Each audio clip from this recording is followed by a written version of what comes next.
Welcome to Bon Hill Geography. Today we're looking at an overview of the Malaysian rainforest. This involves the causes of deforestation, the impacts, and the value of the rainforest itself. At the end of the video we have some example model answers, but please do try the questions before you just skip to them. Tropical rainforests are concentrated near the equator, between the tropics of Cancer and Capricorn, where levels of rainfall and sunlight are high.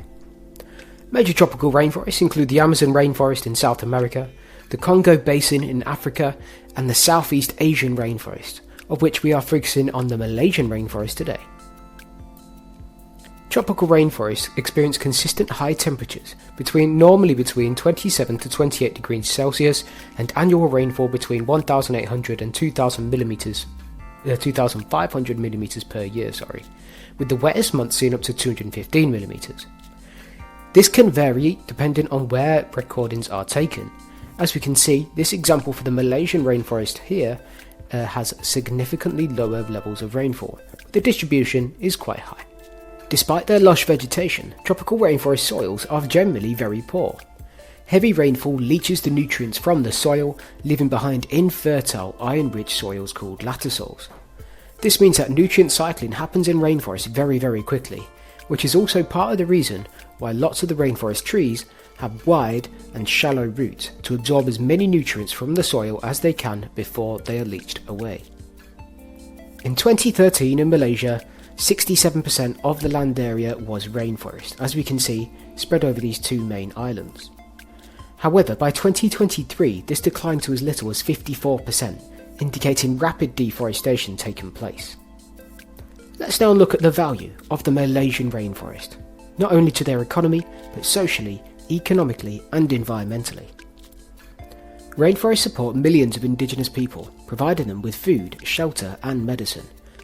Many medicines are now exported all over the world. For example, the periwinkle plant, found in tropical rainforests, has contributed to treatments for leukemia.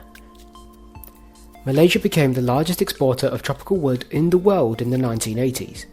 The main exports included mango wood and mahogany. Mahogany now is much better regulated, but mango wood still remains a major export for the region. Palm oil plantations. Malaysia is the world's largest exporter of palm oil, with 10-year tax incentives driving plantation expansion. Tourism. In Malaysia, much of the tourism comes from wildlife in the rainforests, for example, trekking to see orangutans in Borneo. Tourism from rainforest contributes approximately 10% of Malaysia's total GDP. Rainforests act as a carbon sink, which helps to reduce the impacts of climate change. This only occurs when the rate of photosynthesis is higher than the rate of respiration, because trees are able to store carbon rather than just release it all back. It's approximated that Malaysian rainforests are home to at least 20% of the world's total amount of species, meaning they are playing a critical role in maintaining global biodiversity. Rainforests help to stabilise water cycles and prevent soil erosion, maintaining ecosystem balance. This can help to reduce the risk of flooding downstream and regulate waterfall patterns. Let's now look into more detail at the causes of deforestation. Let's look at logging. Clear felling was common in Malaysia during the 1980s. Recently, selective logging has become more prevalent, targeting only mature trees, but more on this later. Road building. Roads have been built to support logging, mining, and settlements increasing. Access to rainforests can also lead to illegal activities, where the government sees no benefit from the rate of deforestation. These roads can also fragment ecosystems, leading to a decrease in genetic diversity within the biodiverse area. Unfortunately, this can lead to lower levels of biodiversity overall, as more species are becoming less resilient. Energy development. The Bakum Dam in Sarawak flooded 700 km² of forest to generate hydroelectricity. This project displaced both ecosystems and local communities, many of which were indigenous tribes that have lived there for thousands of years. While it did create benefits for the economy in terms of a new renewable energy source, as we can imagine, this actually generates more carbon than it sequestered. Mineral extraction. Tin mining and smelting are significant contributors to deforestation in the peninsular Malaysia. This process requires large-scale forest clearance, with not only the land above the mine itself being cleared, but also significant areas towards the sides of the mine itself and the roads that have to go there. Then of course we have population pressure. Government-supported transmigration programs cleared 15,000 hectares of forest between 1956 and the 1980s to try and resettle urban populations and move them out of the main capital. You can see a really good example of this taking place in the picture behind us. Commercial farming. Palm oil plantations expanded rapidly in the 1970s, driven mostly by the high global demand and government incentives. 4.5% of Malaysia's GDP came from this alone in 2022. The palm oil industry employs over 3 million people just within Malaysia. Our last form of deforestation is subsistence farming. This is where slash and burn techniques used by local communities can often lead to uncontrolled wildfires, which can destroy large areas of the forest. These techniques have been used for hundreds of years. However, with the rate of climate change increasing, less stable rainfall and higher temperatures mean wildfires become more likely. Let's now look at the impacts of deforestation. The most obvious impact is biodiversity loss. This is due to habitat destruction, which threatens species like orangutans and tigers. In 2007, the orangutan species number was 230,000. However, in 2022, this decreased to as little as 104,700, over a 50% decrease. This is not usually due to hunting the species themselves, but mainly due to loss of food sources and their homes. An obvious impact is climate change. CO2 emissions from deforestation help to exacerbate global warming. This word exacerbate, remember, means made worse.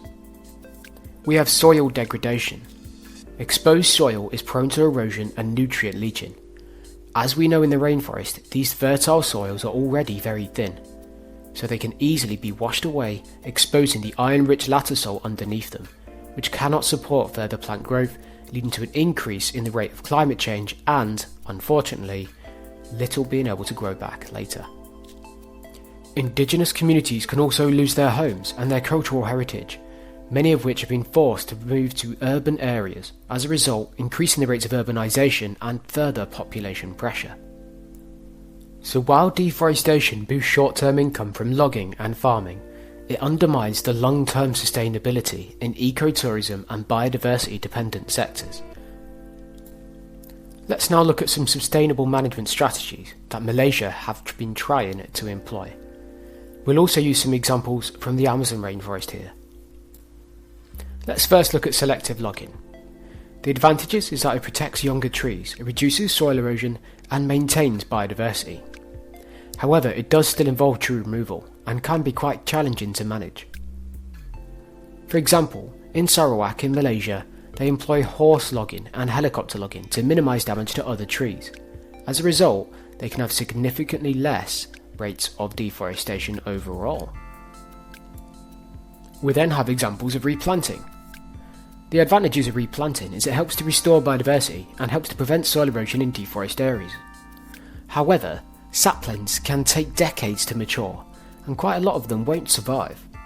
For example, Brazil pledged to reforest 12 million hectares as part of US-Brazil Climate Partnership. However, again, this is difficult for them to manage, because the US won't be monitoring their progress very tightly. International agreements. The advantages is they encourage sustainable timber trade and reduce the rates of illegal logging, as countries around the world refuse to buy any products from the rainforest that are not sustainably certified. The disadvantages is that it can be quite hard to enforce in remote regions, and does not stop internal trade. For example, the Forest Stewardship Council certification requires sustainable logging practices. For example, the horse logging that we saw in Sarawak in Malaysia. Ecotourism. The advantages is they provide an income while conserving rainforests and educating visitors. As a reminder, a key word here is incentivises. So locals are incentivised to protect the rainforest because they make an income from it. However, this is limited in scale, meaning it cannot address broader deforestation pressures because simply tourists will only visit a rough area of an acre per person. For example, Costa Rica protected 21% of its land for ecotourism purposes alone. Debt for nature swaps. The advantages is they help to conserve rainforests while also reducing national debt. However, this does require consistent monitoring to prevent illegal activities. For example, in 2010, the USA converted 13.5 million of Brazilian debt into rainforest conservation funds. Conservation and education. This builds awareness for local people and promotes more sustainable practice, because many may simply not understand what they are doing to the rainforest. Disadvantages. The lack of funds can hinder enforcement and monitoring practices. For example, Norway contributed $1 billion towards Brazil's Amazon Fund. This was primarily aimed at helping them to conserve the current rainforest they have and begin educating local people into how to replant certain areas of the rainforest. Here are some example 6-mark questions. On the next 3 slides there are some model answers, but please take some time to have a try at these answers before you look at them.